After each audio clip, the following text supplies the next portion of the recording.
The philosopher Satyana said, I don't know who discovered water, but it probably wasn't a fish. So tell me a little bit about what entrepreneurs can do to keep kind of a fresh perspective. Bill Gates used to do these week-long discovery journeys where he would just leave Microsoft and go a week without anybody else and just read and think. What are some things that they can do to view their businesses, the situations, their processes with new eyes? You know, it's just hard to have outside perspective when you are the ultimate insider and founder.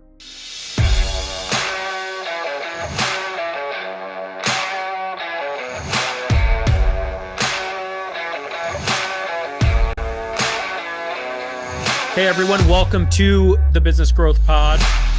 I'm your host, Alan Draper. Happy to be here today. I'm excited for our guest. Before we get to him, make sure that you hit the subscribe button on whatever platform or follow, whatever it is, whatever platform you listen to this podcast on. Also, let me know how I'm doing. You can leave me a review or you can also send me a message. Go to my website, alandraper.com. Let me know what type of guests will be helpful for you in starting your businesses, what type of questions you have, hurdles that you're running into as entrepreneurs getting started. Today, I'm excited to welcome David Subar. David is the founder and managing partner of Interna. He works with technology companies to improve their product management and engineering to be more effective. He's worked with really large corporations, including the Walt Disney Company. We're excited to have him and we're excited to learn from him. Welcome to the show, David. Thank you. Thanks for having me. So tell me a little bit about your background. I want to hear about your history, whatever you think is relative to our entrepreneur listener in terms of how you became an entrepreneur, your experience with Interna, and just, take me whatever direction you think is most appropriate there. Yeah. So I started my career doing research and development in artificial intelligence and machine learning, and working at a military-owned think tank. But what we produced was papers. We didn't build stuff. And so to the extent that someone might hear one of the papers or read one of the papers, and it might affect what they built later, we might have an effect on the world or not. I found that to be, it's frustrating. Frustrating to do a bunch of work and then not have it, live out in the world. I wasn't a scientist. It wasn't built to be a scientist. So from there, I became an engineer, a software developer at technology companies, and went higher and higher up the management chain, eventually becoming CTO of companies, chief technology officer, and then running product too. And the advantage of running product and technologies, you got to envision the product and lead the teams that help figure out the marketplace and help figure out what was on the roadmap and built the thing and got it released and then see how the market reacted to it and do it again and again. And that was the opposite of doing research and development. That was really driving, building technology products that change markets. And so did that for quite a long time. And then about 9 years ago, started Interna, which is helping other companies through that same journey. How do you have teams that can envision the product, write the product roadmap, understand the strategy? How do you have teams that have engineers that build the software, that builds the product? How do you get the market? How do you do that quickly so you use capital effectively and learn from the market and then be able to iterate? How do you get product market fit faster? And so Interna helps other companies do that. Yeah, that's, I'm almost done with this book. Author is Patrick Lencioni, and it's The Six Geniuses or something like that. And in the book, he's basically talking about how our different personalities affect our performance at work, and how the idea behind it is there's six geniuses, six different categories that people can be really good at. For example, visionary. I'm trying to remember all the terms, but the person that sees the mission through, the person that one's an inventor. And I think it's interesting because you talked about how early in your career, at some point in your career, you didn't feel like, you had the personality of a quote unquote scientist, which I think would fall into the inventor genius. And it made you want to change your career path. And as you're helping these companies with their products, with development, implementation, and helping them through these different stages, do you take into consideration specific team members? Are you advising them to that granular level, or are you just a larger scope? You come in and just move kind of larger pieces around with them? I think it's both, and you have to do both. You have to understand what the strategy is, what the company's trying to get accomplished, who the customers are, who the competitors are. You've got to understand who are the people in the organization, who are they, what do they do. You have to understand what are the processes they work with. And then from the software side, you have to understand the architecture. What are they building? All of those either create leverage or impede building a successful product, building a successful company. And so one of the things that we do, we have 4 services we do. One is we'll do a deep dive into product management engineering and come back and say, here's the things that you need your product management engineering team to do well. Here's how they're performing on each of them. So maybe call it red, yellow, green. Here's why they're red, yellow, or green, and here's what you should do. And that could be your recruiting process is broken, or your org design is wrong, or you have either of those might mean you have the wrong people in the wrong seats, or you have the right people in the wrong seats. The way product management engineering talk to each other is wrong. The way what they're focused on is wrong. How they align with sales and the CEO is wrong, or they may be right. And so you have to understand all of those to say, is the team likely to build a successful product, and how will you know? That's interesting that you have that type of perspective. That seems like it would be very valuable because, as entrepreneurs and business owners, it's really common for us to, I say that my greatest successes and my largest failures have been with people, and getting the right people on the bus, getting the right people in the right seats. And, and a lot of times it requires this outsider, right? This consultant or this person that isn't in the day-to-day and can see things differently. It's like, with my kids, I have a 10-year-old and 10 and 8-year-old boys and a 4-year-old daughter. And we'll go see family that we hadn't seen, in a couple of months. And they'll say, oh, your son's so tall. And I don't see it because I see him every day. And so tell me a little bit about what entrepreneurs can do to keep kind of a fresh perspective. How can they, outside of obviously retaining your services, which sounds like it's, very valuable and would give them a great leg up. But before they get to you, what are some things that they can do to view their businesses, the situations, their processes with new eyes, so that they can kind of put, some of their knowledge and experience into it before you come on board to offer that perspective? So it is hard. When you're talking about, the philosopher Satyana said, I don't know who discovered water, but it probably wasn't a fish. Right? Exactly. I like that. Yeah. So here's how, obviously you product management engineering, that's what we do. Obviously you could talk to us, glad to have that conversation. Do you have, as a CEO, as a founder, do you have a peer group of founders and CEOs who you can come and say, I'm having this problem. What do you think? And there's groups that do this, that bring CEOs. It's not something we do. Bring CEOs and founders together so they can have those conversations. That won't let you see inside the company, but it'll let you get perspective on some of your decisions. And it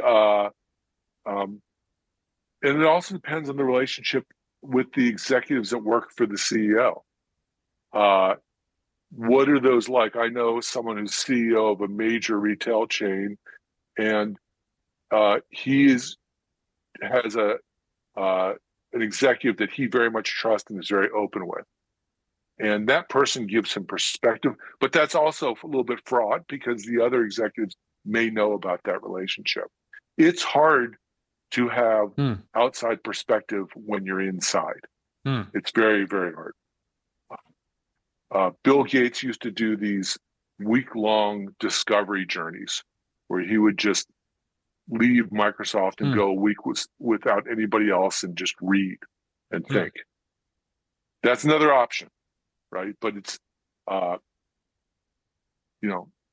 it's just hard to have outside perspective when you are the ultimate insider and founder or the CEO. I mean, that's an interesting comment about Bill Gates, because the way that he gets, that perspective on some level is he has to remove himself from it, right? The analogy would be if, like, I didn't see my son for a week, right? And then, okay, I can see kind of some of the differences. And I think it's so important for us to view our businesses with fresh eyes. And I think your services, other, business consultants or coaches, I think that's one of the best values that they can bring to the table, is, hey, look at this area. Maybe there's some room for improvement there, or maybe, you have these ideas in your head about what your customers think about your product, but they're not actually what your customers think about your product. And, I think that's such a great value add.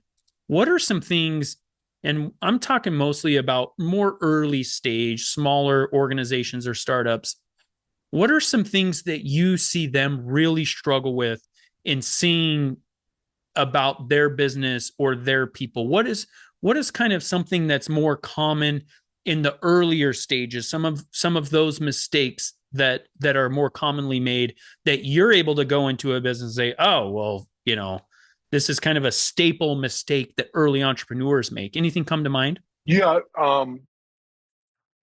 There's a few things. One is people fall in love with their solutions as opposed to falling in love with the problem they're solving. It's not like I'm going to build a doghouse and paint it blue, and no one's seen blue doghouses before, and so everyone's going to buy a blue doghouse. It's, what's the problem you're solving? Who do you solve it for? It's falling in love with the problem, falling in love with the customer, and maybe it should be aqua. Maybe it should be, light blue. Who knows?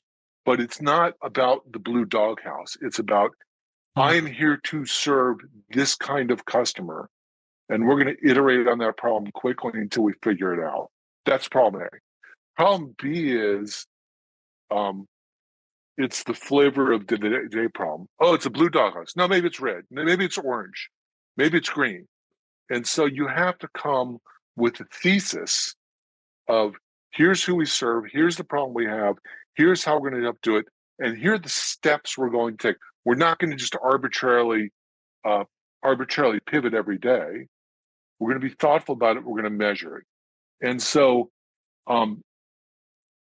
we often see product engineering groups that are flailing from idea A to idea B to idea C without a reason.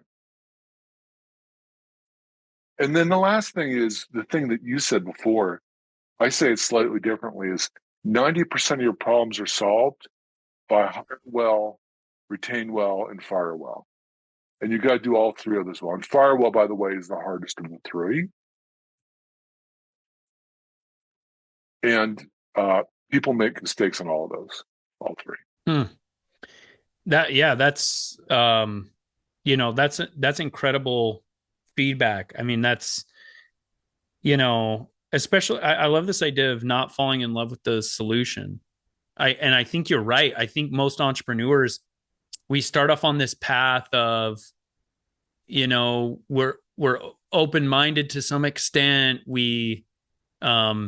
And I think some of it comes from this idea that as businesses, one of the first questions we get asked, whether it's from a potential partner, a customer, or a potential investor, whatever it is, our spouses, whatever, is, well, what problem do you solve? Right? What do you offer the world that isn't currently being offered? It's a great question. And you're saying that's not necessarily something inherently wrong with that question, but an entrepreneur can get too hung up on the solution and lose the forest for the trees type of thing, right? We're not focused on the customer. The customer changes over time, right? And if we're so focused on like hammering this peg into this hole, whatever it is, it's like, hey, what are we doing this for? I think that's a really great idea. What do entrepreneurs do about it? What's a practice that they can employ to make sure that their focus is right?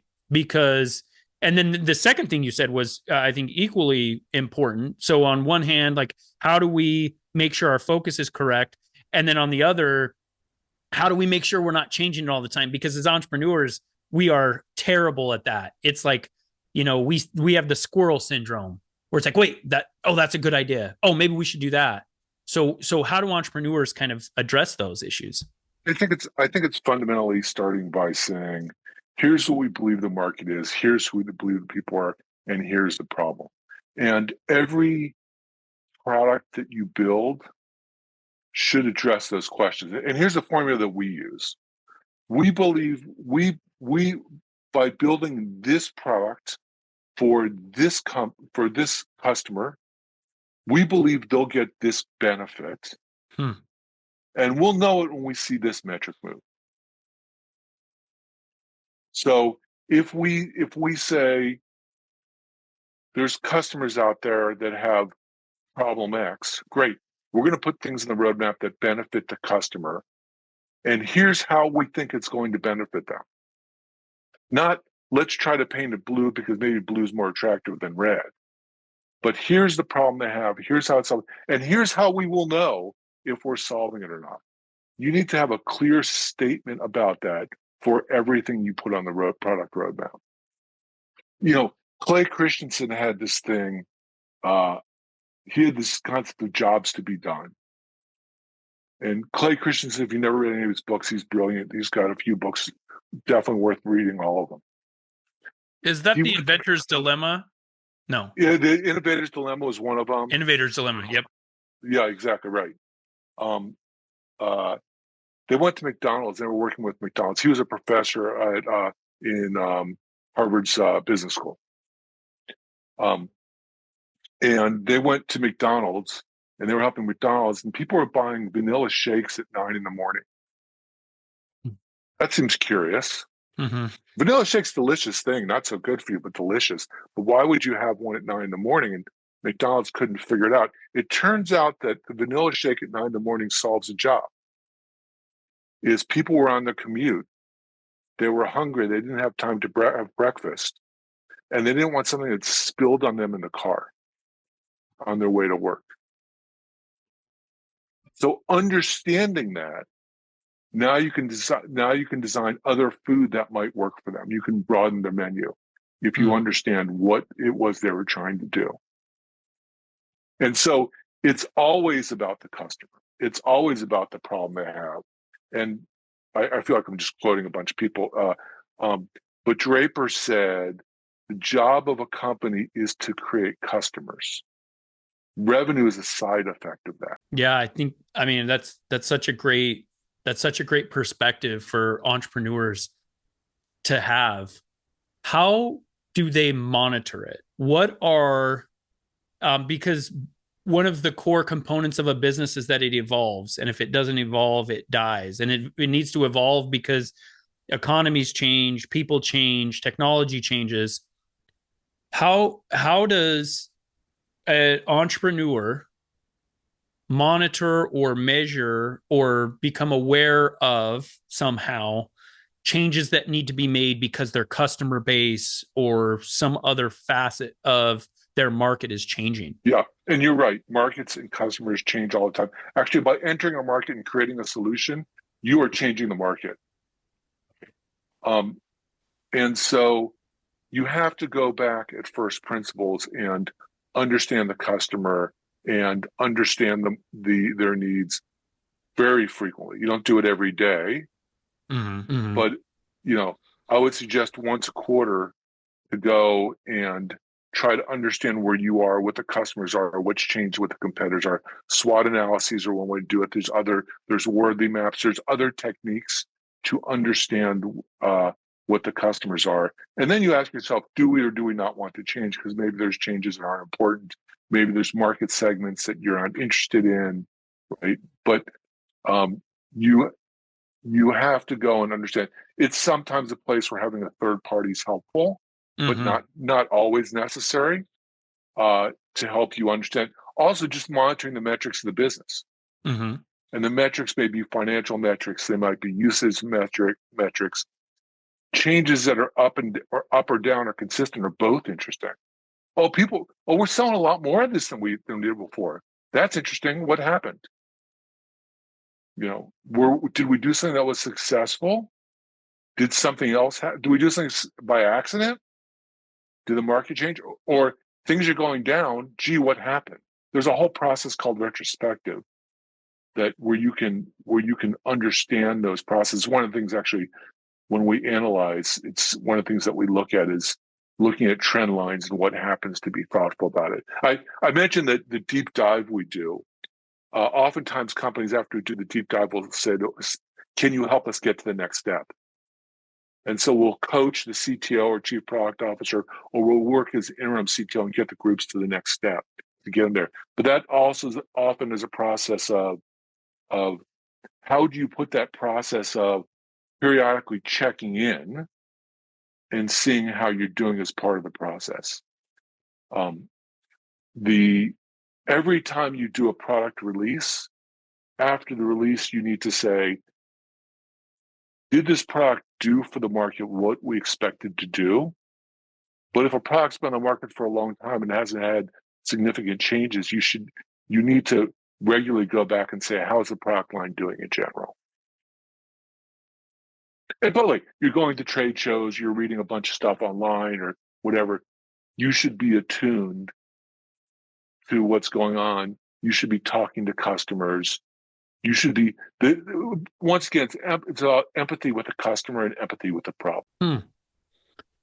Have you run into a scenario where you get hired and contracted and you go in and you find that one of the issues is the leadership of the business not being willing to adapt to change? And if that has happened before, or if not, what do you recommend? A lot of times entrepreneurs and business owners, especially when we've been around a while, we feel like we have all the answers. And I was just having a conversation a couple of hours ago with one of my partners, and this idea of effectuating change just didn't resonate with him, even though it's very clear that we need to do something differently.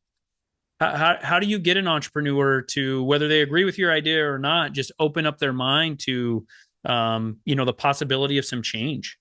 So first you have to identify if the entrepreneur's right, or for me, if I'm right. If I think that they're headed over a cliff, I've got to identify that. And I find the best way is by asking questions. Telling an entrepreneur that the world's going to come to an end, sometimes it's successful, but it's often not. But say, actually, let's take Google and generative AI, right? Stuff they're doing with ChatGPT that's going on, that's changing the way people seek information. Now, Google's very aware of this, and Google's very aware that their market has just changed. But if they weren't, I would walk up to their CEO, if they were to be my client, and I would say, do you think ChatGPT is a useful information source? Or do you think customers perceive it as a useful information source? And then invariably the CEO would say, let's just say the CEO said yes. What do you think people think about Google search as a useful information source? Invariably, it'd say yes. How do you think ChatGPT as an information source will change how customers come to Google? And exploring by a series of questions what it is. If the CEO says, no, ChatGPT is not a useful information source, or people don't perceive it as a useful information source. Oh, that's interesting. It seems to be getting a lot of press. Why do you think that? Or do you think it might change?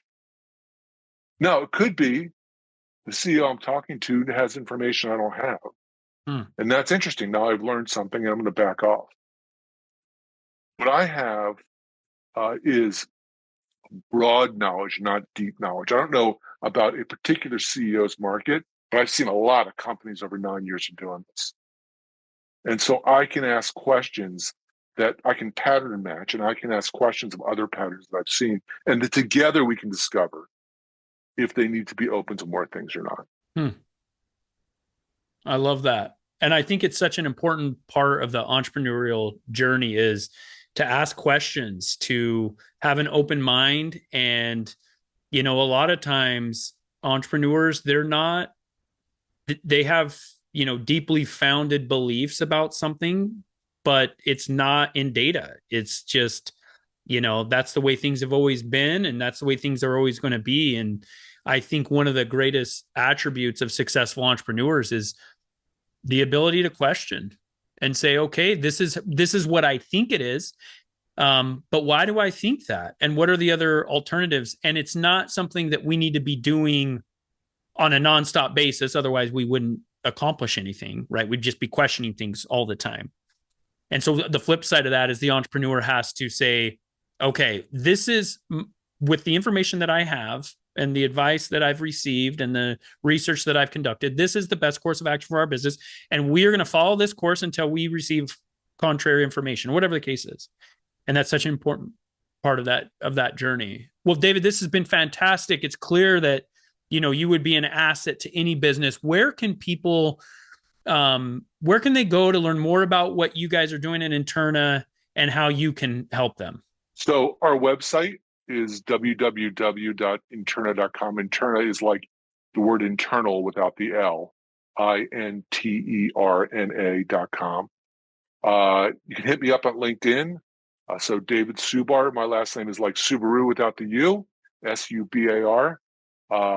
If someone just has questions they want to ask, they don't have to engage our services. They just like, hey, I just need to spend a few minutes on the phone with someone. Just hit me up. Like it's, hit me. You can find me on the website. You can find me on LinkedIn.